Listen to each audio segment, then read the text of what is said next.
ആത്മീയ യാത്രയിലേക്ക് സ്വാഗതം. ആദ്യം ഈ വീഡിയോ കാണുക. Not eaten anything since last night, so he looked around to find something.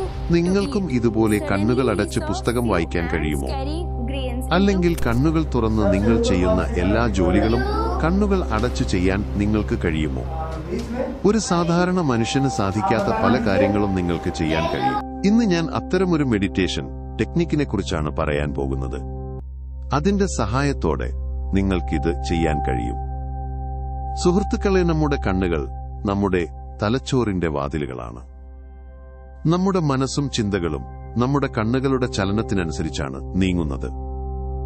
നമ്മുടെ കണ്ണുകളുടെ ചലനം സ്ഥിരമാക്കുമ്പോൾ നമ്മുടെ ചിന്തകളുടെയും മനസ്സിന്റെയും വേഗതയും നമ്മൾ സ്ഥിരമാക്കുന്നു.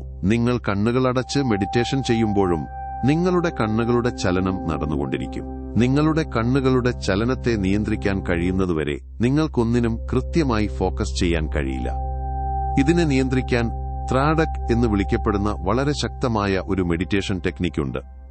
നൂറ്റാണ്ടുകളായി ചെയ്തുവരുന്ന ക്രിയകളിൽ ഒന്നാണ് ത്രാടക്. യോഗയിലെ ഒരു പ്രധാന സാങ്കേതിക വിദ്യയാണിത്. ത്രാടക് എന്ന വാക്കിന്റെ അർത്ഥം ഒരു പ്രത്യേക വസ്തുവിലേക്ക് നിങ്ങളുടെ കണ്ണുകൾ കൊണ്ട് തുടർച്ചയായി നോക്കിക്കൊണ്ടിരിക്കുക എന്നാണ്. ത്രാടകത്തിന്റെ ഒരു ഭാഗമായ ഷഡ്കർമ്മ എന്ന ക്രിയയിൽ ദൃഷ്ടിയെ ഉണർത്താനുള്ള ശക്തിയെക്കുറിച്ച് വിവരിക്കുന്നു. ആത്മാവും മനസ്സും തമ്മിലുള്ള ബന്ധം സ്ഥാപിക്കുന്നതിനാണ് കണ്ണുകൾ ഉപയോഗിക്കുന്നത്. ശരീരത്തിന് ശക്തിയും ശുദ്ധിയും നൽകാനാണ് ത്രാടക് മെഡിറ്റേഷൻ ചെയ്യുന്നത്. നൂറ്റാണ്ടുകളായി ചെയ്തുവരുന്ന ക്രിയകളിൽ ഒന്നാണ് ത്രാടക്. യോഗയിലെ ഒരു പ്രധാന സാങ്കേതിക വിദ്യയാണിത്. ത്രാടക് എന്ന വാക്കിന്റെ അർത്ഥം ഒരു പ്രത്യേക വസ്തുവിലേക്ക് നിങ്ങളുടെ കണ്ണുകൾ കൊണ്ട് തുടർച്ചയായി നോക്കിക്കൊണ്ടിരിക്കുക എന്നാണ്. ത്രാടക് എന്ന ഈ സാങ്കേതിക വിദ്യയിലൂടെ മനുഷ്യന് തന്റെ തേർഡ് ഐ അഥവാ മൂന്നാം കണ്ണ് തുറക്കാൻ കഴിയുമെന്ന് യോഗശാസ്ത്രം വിശ്വസിക്കുന്നു. ത്രാടകത്തിന്റെ ഗുണം ഏകാഗ്രത വർദ്ധിപ്പിക്കുന്നതിൽ മാത്രമല്ല, മനുഷ്യന്റെ കണ്ണുകളിൽ ആകർഷണ ശക്തി വർദ്ധിപ്പിക്കാനും ഇത് സഹായിക്കുന്നു. താൻ ആഗ്രഹിക്കുന്ന ആരെയും തന്റെ ആകർഷണ വലയത്തിലാക്കാൻ അയാൾക്ക് കഴിയും. അയാളുടെ കണ്ണുകളിൽ ഒരു പ്രത്യേക തിളക്കം കാണാൻ സാധിക്കും. അയാളുടെ ഏകാഗ്രതയുടെ നിലവാരം എത്രത്തോളം വർദ്ധിക്കുന്നുവെന്നാൽ ഒരു തവണ വായിക്കുമ്പോൾ തന്നെ ഒരു പുസ്തകം മുഴുവൻ ഓർത്തെടുക്കാൻ അയാൾക്ക് കഴിയും. ഈ സിദ്ധി വിവേകാനന്ദന്റെ പക്കലുണ്ടായിരുന്നു. അദ്ദേഹത്തിന്റെ കണ്ണുകളിലെയും മുഖത്തെയും തിളക്കം കാരണം ആരും അദ്ദേഹത്തിലേക്ക് ആകർഷിക്കപ്പെടുമായിരുന്നു. അദ്ദേഹം ഒരു തവണ വായിച്ചാൽ ഒരു പുസ്തകം മുഴുവൻ ഓർത്തിരിക്കുമായിരുന്നു. ഇതിനു പുറമെ ഒരു സാധാരണ മനുഷ്യനിൽ നിന്ന് ഒരു മഹാനായ മനുഷ്യനായി അദ്ദേഹത്തെ മാറ്റിയ പല സിദ്ധികളും അദ്ദേഹത്തിനുണ്ടായിരുന്നു.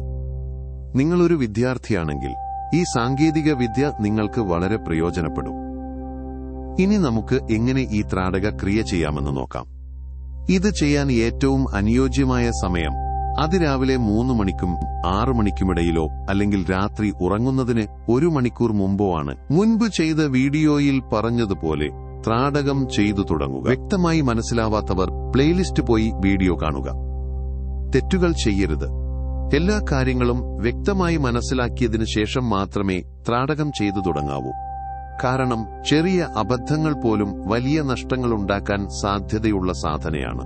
അടഞ്ഞ കണ്ണുകളിലൂടെ എത്രത്തോളം വ്യക്തമായും കൂടുതൽ നേരവും അനുഭവപ്പെടുന്നുവോ അത്രത്തോളം നിങ്ങളുടെ ഏകാഗ്രത ആഴത്തിലുള്ളതാണ്. നിങ്ങൾക്കിത് ഒരു സമയം 5 മുതൽ 10 തവണ വരെ ചെയ്യാം. പതുക്കെ പതുക്കെ നിങ്ങളുടെ ഏകാഗ്രതയുടെ നില വർദ്ധിക്കാൻ തുടങ്ങും.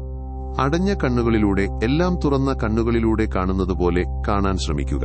ഇത് ഒരു ദിവസം കൊണ്ടോ ഒരു മാസം കൊണ്ടോ ലഭിക്കുന്ന സിദ്ധിയല്ല. എത്രത്തോളം എളുപ്പമാണ് അത്രത്തോളം അപകടകരവും സിദ്ധികൾ ലഭിക്കുന്നതുമാണ്. നിരന്തര പരിശീലനത്തിലൂടെയാണ് നേടിയെടുക്കുന്നത്. കണ്ണ് ചിമ്മുന്നത് നമ്മുടെ കണ്ണുകളുടെ സ്വാഭാവിക ക്രിയയാണ്.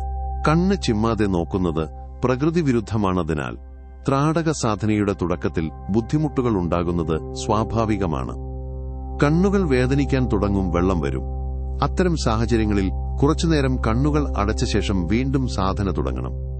ബലപ്രയോഗം നടത്തിയാൽ ദോഷമുണ്ടാകാൻ സാധ്യതയുണ്ട്.